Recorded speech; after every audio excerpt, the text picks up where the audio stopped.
People ask me all the time if I have any regrets.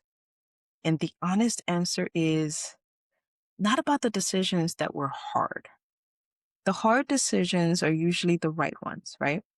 And today I want to walk you through the ones that I would make again without blinking. Like these are the hard decisions that, yep, I'll do it all over again. Decision number one, hiring Ana Gaeta. Saying yes to her offer to be her client was a huge win. Hiring a life coach before I felt ready, before I even realized what a life coach was, before I felt like I needed one, before I felt like I could afford one, before I had any proof that it would work. That was one of the best decisions I've ever made. Yep. That decision changed a lot, almost everything.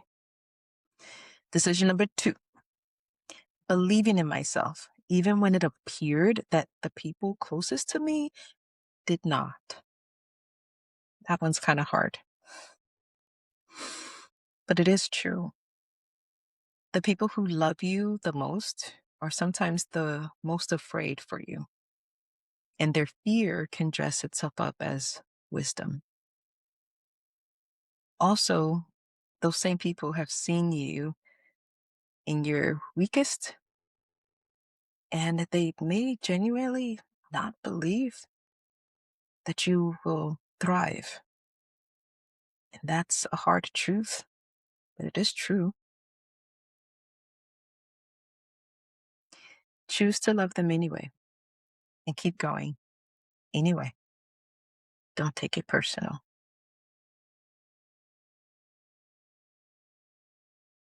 Decision number three, reading my Bible. I'm really sincere about this. Like actually reading the Bible, like pretty much every day. I've been going to church for over 30 years.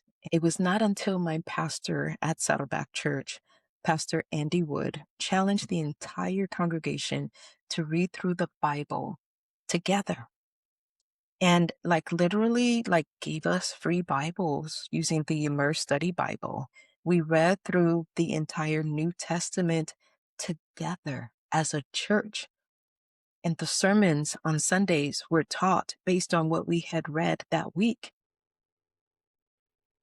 That was life-changing. There's a difference between knowing what a preacher says about the Word of God and knowing for yourself what's actually in the Bible. I needed to know for myself, and it has been like seriously life-altering, mentally, emotionally, all of it transformational. And I needed it. And I didn't stick with the New Testament. I bought the entire series of the Immerse Study Bible, and I have read through the entire Bible, and I'm about to finish it a second time because it's that good. And it's that relevant to your life. Yes, today. It's not old stuff. It's new, and you are living in the Bible right now. Decision number four, staying in peace. I made a decision not to borrow other people's anxiety. I'm not in debt. I don't borrow money, and I don't borrow people's emotional anxiety. None of that. I don't pick up fear from the people around me. God is my source of peace. And if something needs to change, He would make that clear. And if I mess up, He'll correct me. I did not need to manufacture panic to stay alert and to motivate myself. I just needed to stay connected to the source, God Himself.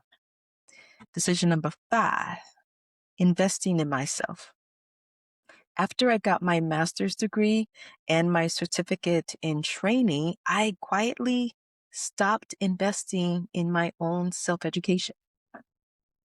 It was like, I'm so done with school. I'm so done with being in a classroom. So I just somehow stopped. I didn't even notice that it had happened. It just years went by and I was not educating myself. I read books. I read tons of books every year, but I was not ingrained in any transformational education on a specific topic. I want to give specific credit here because these people deserve it. Myron Golden's Offer Mastery Bootcamp challenged me to see, think, and show up completely differently. Be, do, have. Seriously, the be is critical. Like every day, I be. Courtney Schawl coached me through content creation and trained me to write my entire book in 3 days. Broderick Valentine, my business scaling coach, pushed me to actually become the person my clients need to be drawn to. Not just to say the right things, but to believe so deeply in you that you believe in yourself. Decision number 6. Following my own coaching. In October, when the revenue went quiet, I did what I teach my clients to do. I sat down with my numbers, with my budget, and I cut everything out that was not necessary. Massages, gym memberships, subscriptions, eating out as a social habit, giving extra beyond the tithes. I trimmed quite a bit, as much as I could. I want to be honest about something here because I think this is the most important thing that I will say in the entire series. People look at me and wonder, how am I surviving? How is a single mom with no husband and no inheritance still standing after 14 months? Officially 6 or 7 out of corporate, right? Here's the answer. 15 years ago, I made a decision to live on 60% of my income. Really, 60% of my income. Every single month for 15 years, I put $250 aside. It was gradually increasing from year to year. But I put $250 for my son's college education, and I put $600 a month into a Roth IRA for myself. I didn't know it then that it would be what I would be living off of now, and simultaneously putting my son through college as well. But that money was on top of what I was already contributing to my employer's 401k, and getting a match, right? I did that consistently, month in and month out, pretty much for 15 years while raising my son. While working in corporate, I was preparing for the future. Even though I didn't know exactly what the future held, I did know that in the abundance time, in the fat times, that is the best time to prepare for a famine, to prepare for the lean years where not much is coming in. So taking you back 15 years, that's when my marriage ended. And I started taking full responsibility for my financial future and the financial future of my son. After getting out of debt, I saved money each month for my future and for his future. I didn't do rice and beans for 15 years. Just real talk. Even the plan that I follow, the Ramsey baby steps, is not rice and beans forever. It's rice and beans for a season. Baby step 1, baby step 2, and then baby step 3, you start transitioning to enjoying more and more of your life, increasing the fun budget. So I had fun. I lived out my values of quality time with family and with friends and serving in my church. I lived each day fully with the future in mind. So what is feeding me right now is not an inheritance. It is 15 years of my own sacrifice, my own discipline, my own stewardship of what God gave me when He gave it to me. When I had money, wealth, a corporate job, income coming in steady, I used that time in that season to prepare for an unknown. I lived on less than I made for 15 years so that I could live through this season that I didn't know was coming. The Bible talks about Elijah and the ravens. God told the ravens to feed him.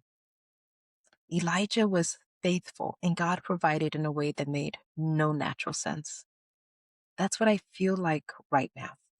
God is sending the ravens, yes, past that money that I stored in the past is coming, yes, but God sends other means to supply my need as well. I like to think of it as I prepare the ground for the ravens to land. The money that I saved in the past, prepare the ground for the ravens to land on. God has been faithful, and I was faithful by following him. I was faithful with the talents that he gave me. I was faithful with the money that he gave me. I was faithful with the son that he gave me. I was even faithful with the marriages that he gave me. And now that faithfulness is feeding me in relationships, in partnerships. That is not luck. And it's not privilege. It's stewardship. And it's available to anyone who starts today. Don't stop feeling stuck. Stop feeling shame and guilty because you didn't do it back then. You didn't start 15 years ago. Well, don't let that be the excuse to not start today. Start today. Change the trajectory of your tomorrow. Because if nothing changes, if you continue living, 15 years will come. And today you have an opportunity to change the trajectory of the next 15 years of your life. Here's what I want you to do. Write down one decision that you have been putting off because it feels too hard or too expensive or too uncertain. You can't see the future clearly, so I'm just going to do nothing. Write it down. Ask yourself and answer honestly. Is the cost of doing nothing today greater than or less than the cost of doing something to change my tomorrow? If you do nothing today, what is it costing you to do absolutely nothing? Now, what is it going to cost you in 15 years? Now, if you did something today, what is the cost of doing something today? And what will be the benefit in 15 years? Calculate that out. Tomorrow, I'm going to tell you the things I wish I had done differently. And I'm going to be just as honest about those two.